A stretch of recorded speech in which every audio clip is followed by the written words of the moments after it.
जिसमें अमित शाह जी के खिलाफ, भारतीय जनता पार्टी पार्टी के खिलाफ और अन्य साजिशकर्ताओं के खिलाफ कंप्लेंट की थी कि बाबा साहब डॉक्टर भीमराव अंबेडकर का साजिश के तहत बेइज्जती किया गया है अमित शाह जी द्वारा और उनके बहुत सारे सहयोगियों द्वारा और भारतीय जनता पार्टी पार्टी द्वारा। नमस्कार, मैं ज्योति यादव और आप देख रहे हैं उल्टा चश्मा यूसी। महमूद राजा सीधे तौर पर इस वक्त आपको दिखाई दे रहे होंगे और जो भी तस्वीरें हैं हम एक्सक्लूसिवली आपको दिखाते रहेंगे। इस वक्त मैं कहीं और नहीं बल्कि साउथ एवेन्यू के पुलिस स्टेशन में मौजूद हूं और गृह मंत्री अमित शाह के बयान के बाद सियासत तेज, हंगामा लगातार जारी है। अम्बेडकर का अपमान नहीं सहेगा हिंदुस्तान। देखिए, बाकायदा एक प्रेस कॉन्फ्रेंस भी करी थी कल महमूद प्राचा जी ने, जिसमें उन्होंने बताया था कि किस प्रकार से जो याचिका करता है वो इस पर कंप्लेन लिखवा रहे हैं। क्या कुछ होगा अभी वो भी हम आपको सीधे तौर पर बताएंगे। देखिए, हमने दयाराम बदलिया साहब ने एक कंप्लेंट ईमेल के जरिए कल भेजी थी पुलिस स्टेशन साउथ एवेन्यू में, जिसमें अमित शाह जी के खिलाफ, भारतीय जनता पार्टी पार्टी के खिलाफ और अन्य साजिशकर्ताओं के खिलाफ कंप्लेंट की थी कि बाबा साहब डॉक्टर भीमराव अंबेडकर का साजिश के तहत बेइज्जती किया गया है अमित शाह जी द्वारा और उनके बहुत सारे सहयोगियों द्वारा और भारतीय जनता पार्टी पार्टी द्वारा। तो हम आज आए थे यहाँ पे कल ईमेल करने के बाद फिजिकल कॉपी भी रिसीव कराने। तो हम यहाँ 3:50 पे पहुंचे थे। हमें 3:12 तक बिठाया गया और कई बार ये बोला 4:12 सॉरी 4:12 तक बिठाया गया। जो यहाँ पे डीओ साहब थे उन्होंने बिठाया हमें और ये कहा कि इसकी जुरिस्डिक्शन जो है वो कर्तव्य पथ पुलिस स्टेशन की बनती है, क्योंकि पार्लियामेंट जो है थाना पार्लियामेंट जो बिल्डिंग है वो कर्तव्य पथ में आती है। जब हमने उन्हें कंप्लेंट में ये दिखाया कि हमारी कंप्लेंट की जो साजिश करने की जो मेन वो लिखी गई है, वो शिकायत अमित शाह जी के घर पे लिखी गई है, तब उन्होंने कहा हाँ तब तो यहाँ बनती है, लेकिन फिर भी एफआईआर दर्ज नहीं की, ये कहते हुए कि जब तक हम अपने उच्च अधिकारियों से बात नहीं कर लेंगे तब तक हम इसकी कंप्लेंट की रिसीव नहीं लेंगे। वो उसके बाद काफ़ी देर तक बैठे रहे। हमने 4:12 पे फिर 112 नंबर पे दयाराम बदलिया साहब ने फ़ोन किया। उसके बाद हमें जब ऑफिसर अपॉइंट होने लगा तो फिर उन्होंने 4:31 पे ये कंप्लेंट पे पुलिस स्टेशन साउथ एवेन्यू से रिसीव करके दे दी है। तो भले ही थोड़ी देर लगती है, लेकिन जीतेगा बाबा साहब डॉक्टर भीमराव अंबेडकर का संविधान ही। जो लोग भी कानून का पालन नहीं करते उन्हें, ये हम बार बार इसी बात को हर एक से कहते हैं कि नागरिकों को और ख़ास तौर पे अम्बेडकरवादियों को भरोसा रखना चाहिए संविधान पे। ये इस बात का सबसे बड़ा सबूत है कि भले ही धीरे सही कार्रवाई शुरू हो गई आज। अब एसएचओ साहब यहाँ नहीं है, क्योंकि हम एसएचओ साहब को ये बताना चाहते थे कि ये क्योंकि SC/ST एक्ट के तहत केस है, तो उन्हें तुरंत इसकी एफआईआर करके उसकी कॉपी दयाराम बदलिया साहब को देनी चाहिए, जो अभी तक उन्होंने नहीं दी है। ये अपने आप में एक कॉग्निजेबल अपराध है, एसएचओ साहब के खिलाफ बनता है जो, और उनके उच्च अधिकारियों के खिलाफ बनता है जो। तो इसके लिए भी हम कानूनी कार्रवाई करेंगे, लेकिन आज के लिए जय भीम।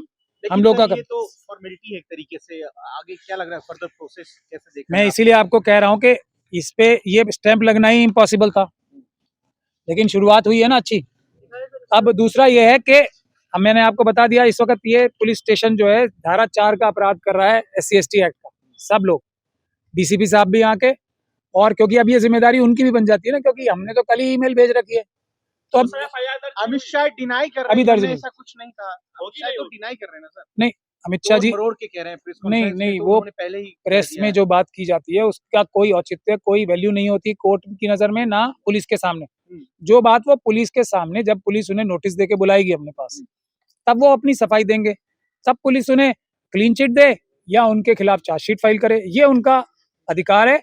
हम लोगों का अधिकार है कि अगर पुलिस उन्हें क्लीन चिट देने की चेष्टा करेगी तो हम कोर्ट से उनके खिलाफ चार्जशीट भी फाइल कराएंगे, कोर्ट से हम उनको सजा दिलाने की भी चेष्टा करेंगे। तो सर आज मान गए ना, गृह मंत्री के खिलाफ एफआईआर करना मुश्किल है। मुश्किल नहीं, इम्पॉसिबल है। मैं ये जानता हूँ बात, लेकिन इम्पॉसिबल को पॉसिबल करना ही तो अम्बेडकरवादियों का काम है जी। इसलिए आप एक बात बताइए, एफआईआर दर्ज होगी कि नहीं होगी? एफआईआर दर्ज होगी, इससे आप बिल्कुल निश्चिंत रहो। इसी तरह का दावा आप तब भी कह रहे थे जब आप जो है इलेक्शन कमिश्नर के खिलाफ एफआईआर दर्ज कराने के लिए पहुंचे थे। आज भी तो सर मतलब ये तो एक फैशन हो गया, ये भी एक फैशन ही हो गया है। क्योंकि मेरी अभी मृत्यु तो नहीं हो गई, एकदम सही आपने सवाल पूछा, मैं इसका स्वागत करता हूँ। बिल्कुल अच्छा और सही सवाल है, लेकिन ये भी रिफ्लेक्ट करता है अमित शाह ही, जो पुलिस के भ्रष्ट अधिकारी हैं। खुद अमित शाह साहब ने ये कानून बनाया है ना कि तुरंत एफआईआर करके उसकी कॉपी देनी है, नहीं दी। इसी खिलाफ लड़ रहे हैं हम, लेकिन हमने कार्रवाई की, हमने पुलिस के खिलाफ कंप्लेंट की पटियाला हाउस कोर्ट में मजिस्ट्रेट साहब के पास। उन्होंने पुलिस से एक्शन टेकन रिपोर्ट मंगा ली है, पुलिस के पास कोई जवाब नहीं है उसका। अब जनवरी की डेट लगी है, तो आप देखिए एफआईआर तो होगी, चिंता मत कीजिए। तो आपने कहा था सर कि जेल भेजना चाहते हैं आप अमित शाह जी को, कल भी आपने यही कहा था, तो क्या जेल भेज पाएंगे अमित शाह जी को? मैंने ऐसा नहीं कहा था कि मैं जेल भेजना चाहता हूँ। हाँ।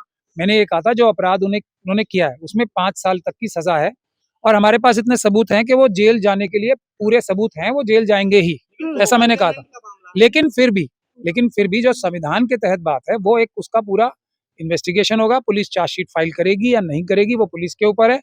उसके बाद हम अदालत के माध्यम से केस करके मुकदमा, तो फैसला तो जज साहब ने करना है ना, मैंने और बदलिया साहब ने तो करना नहीं है, ना आप लोगों ने करना है प्रेस के माध्यम से। ये तो फैसला तो कोर्ट ने करना है। कोर्ट अमित शाह जी को चाहेगी तो बरी कर देगी, और कोर्ट नहीं चाहेगी तो उनको सजा दे देगी। यही तो भारत का संविधान है, बाबा साहब का बनाया हुआ। लेकिन उससे पहले उन पे एफआईआर तो होनी चाहिए, एफआईआर ही नहीं होगी तो बरी का सिलसिला तो चलता ही रहेगा। बिल्कुल, ये एक मुश्किल हालात है। हम तो पहले ही कह रहे हैं, हमारे देश की सभी संस्थाएं ये मनुवादी मानसिकता के लोगों ने कॉम्प्रोमाइज कर दी हैं, वीक कर दी हैं। लेकिन फिर भी काम तो होगा, मुश्किल से होगा, धीरे धीरे होगा, लेकिन होगा जरूर। तो इसलिए आम नागरिकों को हौसला नहीं छोड़ना चाहिए। ये एक प्रक्रिया है, आज के समय में मुश्किल है, क्योंकि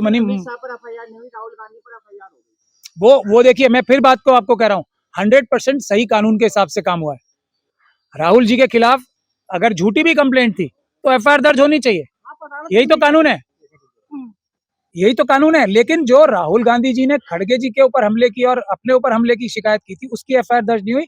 ये है मनुवादी मानसिकता। इसीलिए बाबा साहब के बारे में उनकी तिरस्कृत भरे जो शब्द आते हैं ना, जो तिरस्कार भरे शब्द आते हैं, वो इसलिए आते हैं क्योंकि मन में बाबा साहब के प्रति उनके नफरत है, संविधान के प्रति नफरत है। वो ये चाहते हैं, क्या था मनुवाद, क्या था कि ब्राह्मण के ऊपर कोई केस नहीं हो सकता, मनुवादियों के ऊपर केस नहीं हो सकता, जो दूसरे लोगों के ऊपर केस हो सकता है, यही तो है मनुवाद। और वो आज भी मनुस्मृति के हिसाब से ही चल रहा है। ये इसका सबसे बड़ा सबूत है कि एक कानून दोनों एक साथ कंप्लेंट करने जा रहे हैं, एक के खिलाफ होगी और दूसरे के खिलाफ नहीं होगी, यही तो मनुवाद है, इसी के लिए तो लड़ रहे हैं। लेकिन राहुल गांधी ने तो बीजेपी सांसद का सर तक फोड़ दिया, मैं यही कह रहा हूँ ना, धक्का मारा, सर फोड़ दिया। मैंने आपको अभी क्या बोला, अमित शाह जी ने वीडियो में सब कुछ, राहुल गांधी जी का तो नजर नहीं आ रहा ना, और इलॉजिकल भी लग रहा है उनका कि भाई वो कोई ये जाके इसलिए थोड़ी एक्सरसाइज करते हैं कि जाके वो किसी के ऊपर हमला करेंगे। मतलब राहुल गांधी जी को क्या मिल जाएगा ये हमला करके? नहीं, मैं वो बता रहा हूँ, पहले मैं इनका जवाब दूं। लेकिन कर दिया, झूठा ही सही कर दिया ना, यही बात है। अब राहुल गांधी जी ने और खड़गे जी ने भी एक कंप्लेंट की, झूठी मान लेते हैं, फैसला राहुल गांधी जी ने सर फोड़ा या राहुल गांधी जी का सर फोड़ा गया, ये तो अदालत तय करेगी ना। मैंने तो अमित शाह जी के लिए भी यही बात कही है कि हम तो कंप्लेंट कर रहे हैं, बाद में फैसला बाबा साहब का तिरस्कार किया या नहीं किया, फैसला अदालत करेगी। अदालत जाएंगे आप अमित शाह के खिलाफ? 100% इस बात की मैं गारंटी देता हूँ, इस बात की मैं गारंटी देता हूँ। अगर पुलिस ने कानून का पालन नहीं किया तो ना सिर्फ हम अमित शाह जी के खिलाफ जाएंगे, बल्कि दिल्ली पुलिस के उन भ्रष्ट अधिकारियों के खिलाफ भी जाएंगे जो अमित शाह जी के दबाव में, अमित शाह जी के दबाव में ये एफआईआर नहीं कर रहे हैं, कानूनी कार्रवाई नहीं कर रहे हैं। इस देश में जज लोया बहुत हैं। ये देश चल इसलिए रहा है कि जज लोया जैसे लोग हैं अभी, और जज लोया का नाम खत्म नहीं होगा, बड़े बड़े चीफ जस्टिस का नाम खत्म हो जाएगा। बड़े बड़े चीफ जस्टिस का नाम हम लोग इतनी इज्जत से नहीं लेते जितना जज लोया का लेते हैं। अगला प्लान ये है कि धारा 18A है, हम पुलिस के खिलाफ भी कार्रवाई करेंगे, डीसीपी साहब के खिलाफ, एसएचओ साहब के खिलाफ, कि उन्होंने धारा 4 का अपराध किया है, एफआईआर ना दर्ज करके कॉपी ना देके तुरंत बदलिया साहब को। तो पुलिस ने आज आपको सहयोग नहीं किया, देखिए साउथ एवेन्यू थाने के बाहर ही है, अंदर क्या कुछ हुआ फिर?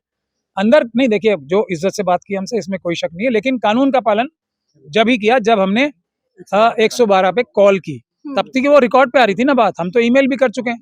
तो ये मैं आपको, ये सारी देश की जनता को समझना चाहिए, जब पुलिस वाले कोई आपकी एफआईआर ना करें, लेकिन आप थाने के बाहर जाके 112 पे कॉल करें, देखिए आपके एफआईआर होने के चांस बढ़ जाएंगे। सर मामला इन हाउस है, पार्लियामेंट का मामला है।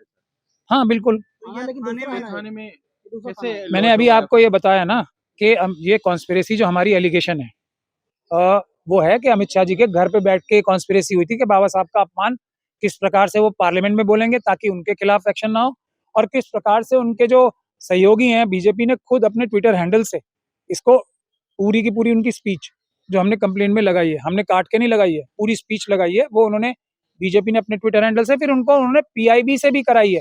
वो जो बदतमीजी वाला जो अमित शाह जी का तिरस्कार करने वाला बाबा साहब का वो वीडियो लगाया है, उसके बाद उसका लंबा वाला वर्जन लगाया है, लेकिन वो वीडियो लगा के उसको बार बार लोगों को, करोड़ों करोड़ों लोगों को दिखाने का काम पीआईबी ने भी किया है और भारतीय जनता पार्टी के बहुत सारे लोगों ने किया, Bharatiya Janata party as party भी किया। अमित शाह जी के द्वारा क्या सिर्फ साजिश की गई थी या रैकी ही करवाई गई थी कि जो अम्बेडकरवादी हैं या महमूद प्रजा जैसे वकील हैं वे लोग खामोश बैठ जाएंगे, शांत बैठेंगे?